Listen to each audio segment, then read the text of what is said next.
look. They're getting ready for Hillary and Bill Clinton to hold their Get Out the Vote event in New Hampshire. They've already made their way from Iowa overnight, as did Bernie Sanders, to the next important stop, and we'll bring you the comments as soon as they begin there.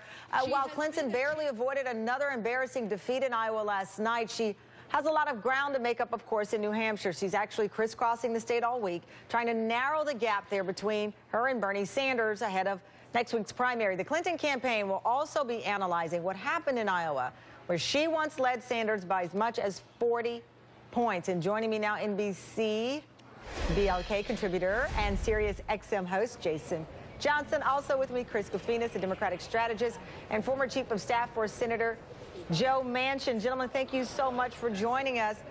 Jason, let me start with you here. You have some interesting data coming out. I think we all expected, of course, Bernie Sanders to do very well among young people. We kept hearing if they showed up, he would do well if the numbers were high, the turnout was high, and all of those things were correct. But we go back to Hillary Clinton's speech that was highly praised about all of those millions of cracks in the glass ceiling for women. And I think people are wondering about her relationship with female voters, Democratic and independent, who I think many believe would not fall in line, but certainly see the appeal of her candidacy.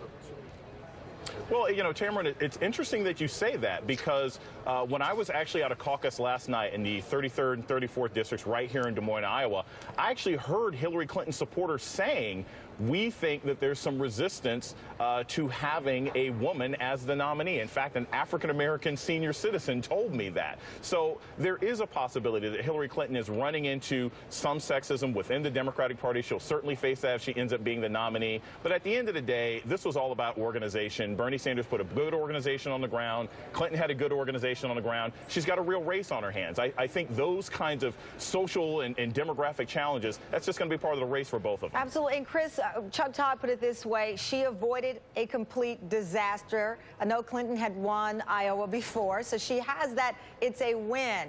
But we know that it comes with a lot of questions.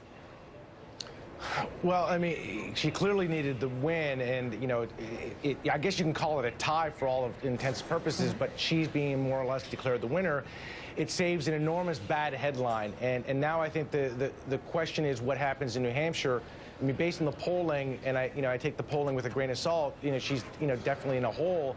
If you go in terms of the dynamics of the race, I think what you're going to end up seeing is, New Hampshire ends up being potentially a loss, but then South Carolina and Nevada end up demographically and otherwise being stronger for her and put her, I think, in a better position.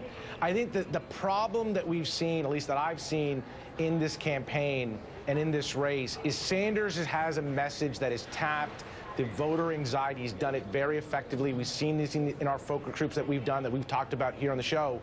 And Secretary Clinton, with all respect, does not have a message that's resonating right now. And they've got to right that message ship if they're going to stop this potential momentum that Sanders has, at least right now. Well, and that's an interesting point, Chris. When you look at some of the images, and I had someone tell me Bernie Sanders' campaign feels like this is about you. Hillary Clinton's campaign feels like this is about me. How does she, if that is a real perception among a large number of voters, how does she push back on that effectively? Well, I think the mistake that I think is happening, you saw it even in her closing remarks yesterday in Iowa. If you listen to Sanders speaks, you don't hear the word I very often. When you hear Secretary Clinton speak, you hear the word I a lot because she's emphasizing her experience. Democrats, especially Democrats voting in a primary, and especially in these early states, they're motivated by big vision, big ideas. And now, they may be unrealistic. We may call them pie in the sky, whatever it is. It doesn't matter. They want to hear where you're going to take the country. And I think the tweak, and it's a fundamental tweak that the Clinton campaign has to make, is they got to paint that bigger vision. They haven't done that.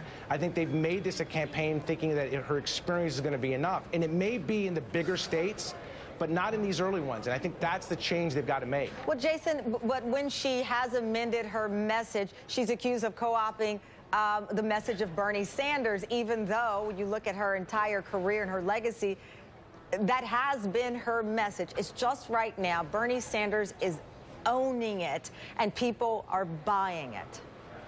Yeah. Look, Bernie Sanders is the hot band and Hillary Clinton is the old diva. It doesn't mean that her songs don't work. It's just that people are listening to something new right now. I think the important thing to remember is that people have to change in their campaigns. Bernie Sanders had to start talking about foreign policy because of what happened in San Bernardino. Hillary Clinton is going to have to adjust after what happened last night, but it doesn't mean that either one is being disingenuous. And I'll also add this, and I think this is really important. There is not nearly as much tension, at least not here in Iowa, between the Hillary and the Bernie camps as there were between the Hillary and the Obama camps were in 2008. And that helps both of these candidates going forward. This party will coalesce around whoever the nominee ends up being.